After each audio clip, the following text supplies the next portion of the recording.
At a Rotary Club, local business owners were introducing themselves and explaining their businesses. A local pastor rose to his feet to explain his business. He went on to say, I'm with a global enterprise. We have branches in every country throughout the world. We have our representatives in almost every parliament and boardroom on earth. We're into motivation and behaviour alteration. We run hospitals, food outlets, crisis centres, universities, publishing houses and nursing homes. We care for our clients from birth to death. We're into life insurance, panic insurance and fire insurance.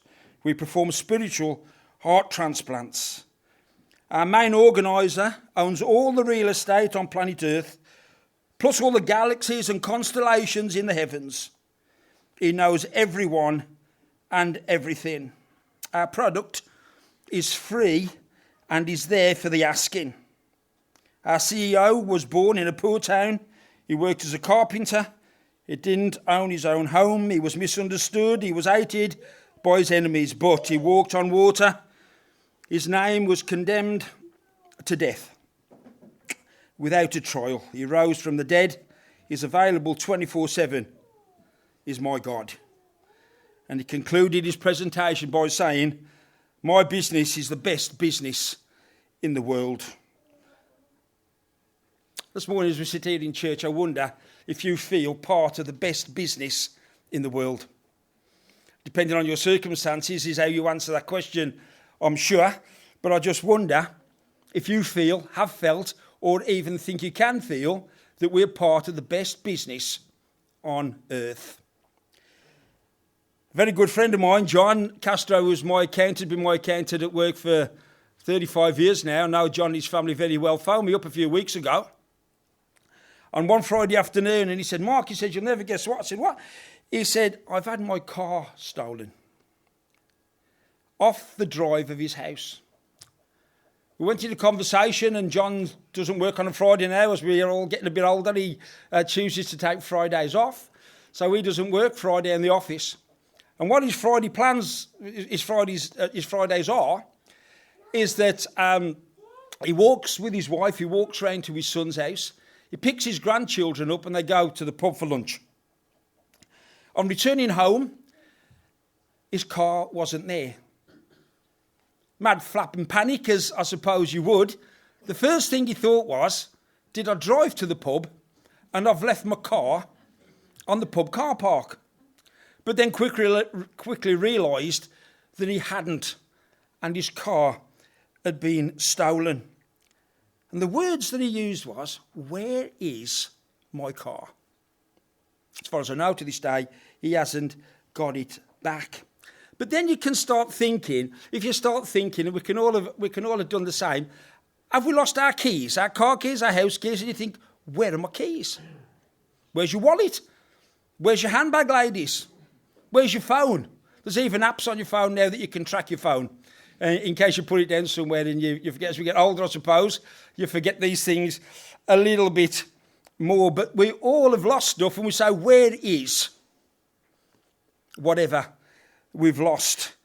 In these days, in these world circumstances, we only put the TV on, listen to news on the radio. The circumstances of the world seem to be dire. Our church circumstances can be far from perfect.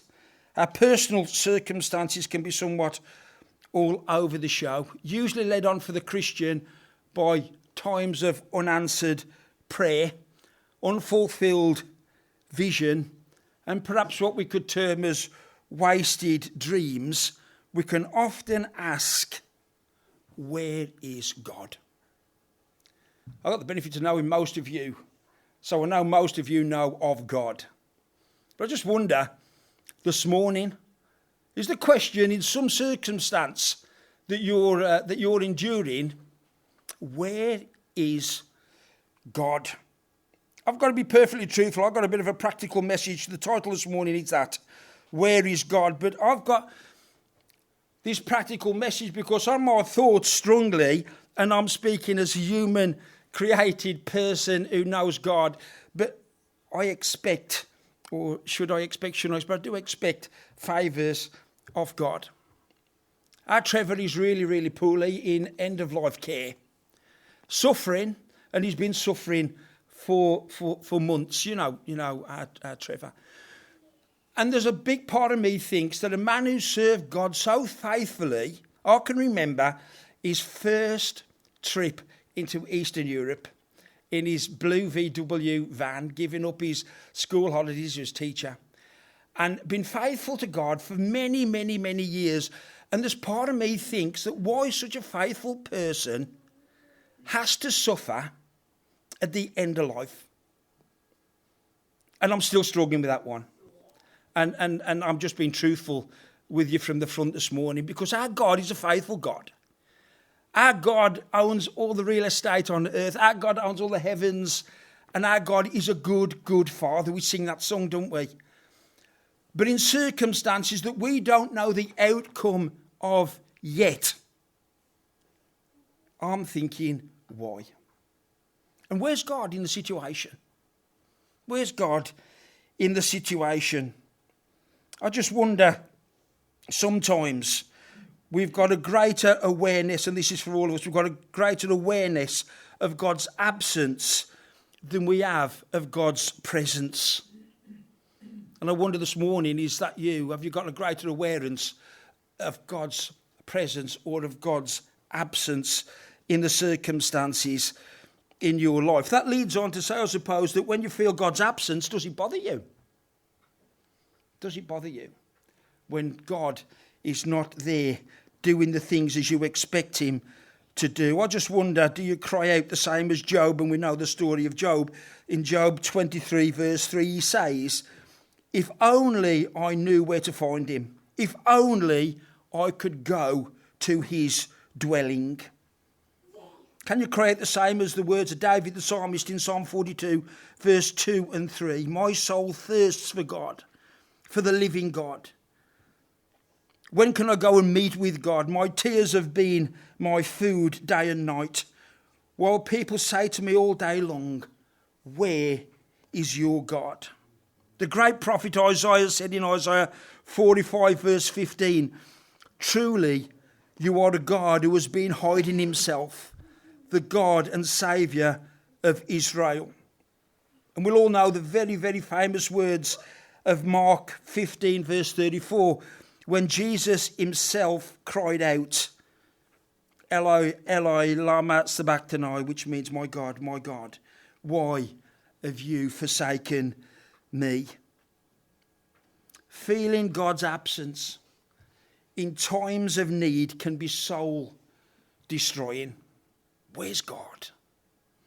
Where's God in these circumstances?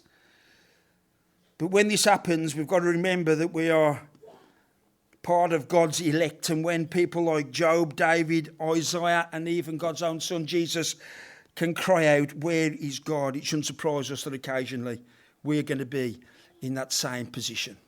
Crying out, where is God when you need him most?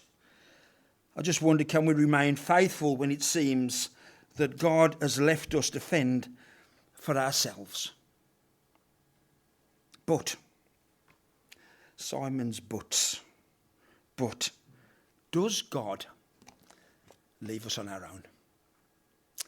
Whatever circumstance you're in this morning, you have been going through COVID pandemic and the world was turned upside down. Where's God?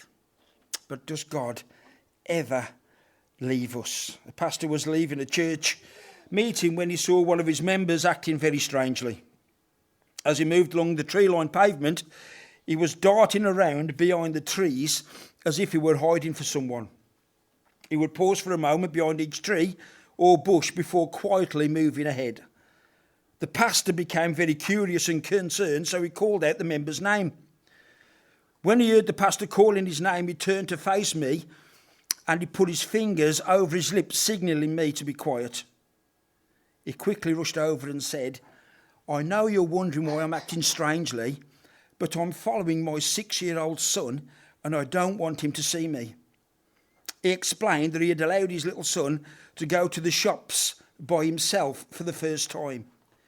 In other words, he was teaching his son to experience the growth that would help him take some initiative, doing and acting for himself. He had not deserted his son. He was nearby, though his son did not know it. In a loving way, this father was giving his son some room for growth. In difficult times, we grow. If we were always on the mountaintop, we wouldn't grow, would we? I just wonder this morning, have you thought, is God giving you the freedom in the circumstances that you're living? Is God giving you the freedom to have part in determining the outcome? Or is God allowing us the experience what feels like his absence so that we can grow in our own responsibilities? Romans 8:31 and 32 says, "What then shall I say in response to these things? If God is for us, who can be against us? He who did not spare his own son, but gave him up for us all, how will he not also, along with him, graciously give us all things?" God's always working in the lives of people who know him and follow him. Isaiah 41 verse 10 says, "So do not fear, for I am with you. Do not be dismayed, for I am your God. I will strengthen you and help you. I will uphold you with my righteous right hand." I don't know if you watched the Pride of Britain Awards this week. I don't know if you did. Did you? Didn't you? No? Yes. Yeah. I walked into our lounge and Ruth had got this TV program on, so I watched about the last hour. I just think Ruth's saying that I'm a bit of a hard-hearted person, but anybody who watches that program and doesn't get a bit of a tear in their eye, I don't think you can be human at all. But that's just the way I think. But I was watching this program, and you know what people have done, unsung heroes in their sphere to make a difference. It was unbelievable. One lady, it's not the lady I'm going to refer to, but the lady who started up the transplant program coordination on behalf of her son, and now thousands of people receive transplants through her efforts. I thought, wow, that's just an amazing thing to do. I just thought that was a government-led thing or an NHS-led coordination program, but it was a single lady who's now older in years. And I think, wow, what a fantastic thing that somebody has done without reward, really. But the one I want to bring before you this morning is a lady named G. Walker. G. Walker won a special recognition award. One thing that I think, as I get a little bit older, is the worst thing for any parent is to lose their children. How people go through that, I don't know. But this lady, in 2005, her son, Anthony, an aspiring solicitor, very well thought of at the age of 18, was chased down and murdered with an ice pick. This lady, a black lady, very unassuming lady on the stage, she said that she forgave her son's killers because it was hatred that killed her son. So that in itself, to me, is just an absolute massive thing to do. She started a foundation in her son's name that helps people who have suffered racial abuse. And now apparently they've helped thousands and thousands and thousands of people. But you can say, Mark, why did this lady touch you so much, and why are you mentioning her in the church message this morning? It's simply because she said on stage a number of times, by the grace of God. By the grace of God. So then you think, well, she knows God. I'm thinking about this message and think, my life, how on earth can you go through such an experience and still say, by the grace of God, you can forgive somebody who's done that across your family? Surely she was asking at times, where is God? But she was able to do this amazing work. She's still doing this amazing work. But then, if you can think of the circumstances that she had gone through, she received an award and then she had to give a bit of a speech, as they do. And this is what she quoted on national television in front of thousands of people. She quoted Romans 8, verse 28. And we know that all things in God works together for the good of those who love him, who have been called according to his purpose. And I thought, wow, that's absolutely amazing.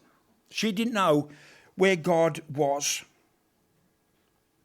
But God enabled her circumstances to proclaim in front of thousands of people in a TV award ceremony that by the grace of God and all things work together for good for those who are called according to his purpose. I think sometimes when we go through trials and tribulation, and now the biggest thing that you can think about, and you can ask, where is God in these circumstances? That pales a lot of our thoughts and our problems into insignificance. And if a lady like that can inspire people like she inspires, wow, I'll just leave that message. If I stop now speaking this message, that should inspire us enough to carry on and think that God is for us. He's not against us. He never leaves us, and he's always with us, whatever the circumstance. But you know what? When God commands, things happen.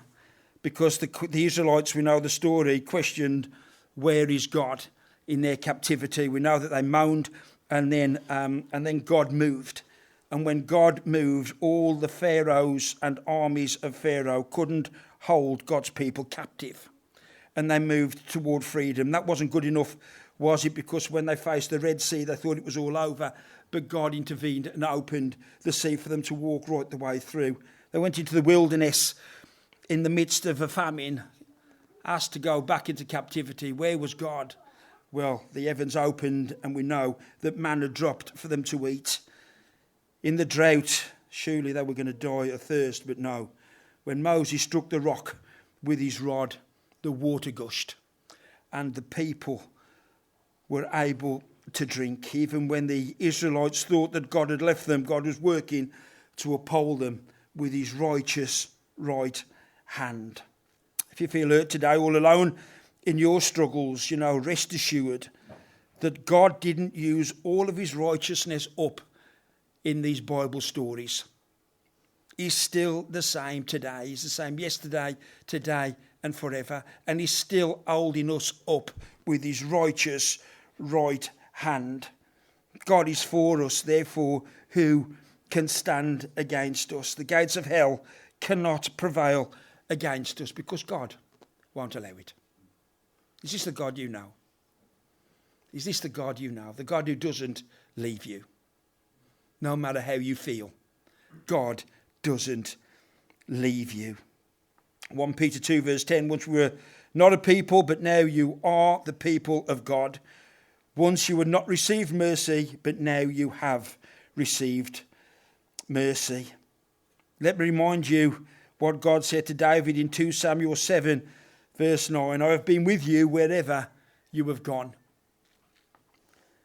God went on to say to David, I'll make your name great, and he certainly did. Is God going to go a little bit more and make your name great this morning? Who knows? Because we don't know the end of the story yet. But God is certainly with you. In spite of all your doubts, in spite of all these moments of disappointment, in spite of all these times when God has seemed so far away, wherever and whatever you have been this morning, let me remind you of a very basic, rock-solid promise that God is with you wherever you go. God will never leave us nor forsake us. Deuteronomy 31 verse 6 says, be strong and courageous. Do not be afraid or terrified because of them, for the Lord your God goes with you. He will never leave you nor forsake you. 1 Corinthians 3 verse 16. Don't you know that you yourselves are God's temple and that God's Spirit dwells in your midst? Psalm 23 verse 4, a psalm that we know very well. Even though I walk through the darkest valley, I will fear no evil. For you are with me, your rod and your staff, they comfort me. Zephaniah 3:17, the Lord your God is with you. The mighty warrior who saves, he will take great delight in you. In his love he will no longer rebuke you, but will rejoice over you with singing. Psalm 46 verse 7, we can just carry on, can't we? The Lord Almighty is with you. The God of Jacob is our fortress. When God seems far away, times are difficult. You know, the last thing we want to hear, and you can hear it when you talk to somebody, especially somebody who's your minister or your pastor, and you talk about these sort of circumstances that God seems far away. And what's the words that come back? Well, it's not God that's moved. So when you're already feeling down, that can even make you feel a bit lower. And nobody wants to hear those words. It's not God that's moved, it's you. But you know what? If you're that person that's moved slightly out of line from God, I'll just remind you the story that we find in Luke 15, verse 32. It's the parable of the prodigal son. We all know it very well. But in verse 20 it says this, but while he was still a long way off, his father saw him and was filled with compassion for him. He ran to his son, he threw his arms around him and kissed him. The son said to him, Father, I have sinned against heaven and against you. I am no longer worthy to be called your son. But the father said to his servants, quick, bring the best robe and put it on him. Put a ring on his finger and sandals on his feet. Bring the fatted calf and kill it. Let us have a feast and celebrate. For this son of mine was dead and is alive again. He was lost and is found. So they began to celebrate. This is our God. It's our Heavenly Father. He's looking for you. He's concerned for you. And he wants to provide for you. If you feel far off from God this morning, then God is only a prayer away. In finishing, when I look for encouragement, and I know Carol's used this recently, but the person who I look for the quotes from is Corrie ten Boom. We know her story in the Second World War, where the Nazis sort of caught hold of her and her family and threw her in Ravensbrück concentration camp. It must have been hell on earth. Lost a sister, Betsy, in those terrible circumstances. A lady, again, who has wrote books on forgiveness and how on earth you can forgive your captors in that circumstance, only by God's grace. But Corrie ten Boom has forgiven her captors. But he's just a selection this morning. If it's you that's feeling all alone, if it's you that's going through difficult times, if it's you that thinks that God's left you, abandoned you, and he's not for you, then just listen to these Christian quotes from a lady who has been through hell on earth itself. With Jesus, even in our darkest moments, the best remains and the very best is yet to be. She also said, if you look at the world, you'll be distressed. If you look within, you'll be depressed. But if you look at Christ, you'll be at rest. There is no pit so deep that God's love is not deeper still. If God sends us on stony paths, he will provide strong shoes. Never be afraid to trust an unknown future to a known God. When I try, I fail. When I trust, he succeeds. So this morning, in conclusion, where is God? Where is God in your life? Where is God in your circumstances? He's closer than a brother. He's closer than you know. Trust him and believe in him. And remember the words of Romans 8, verse 28. And we know that all things in God works for the good of those who love him, who have been called according to his purposes. Amen.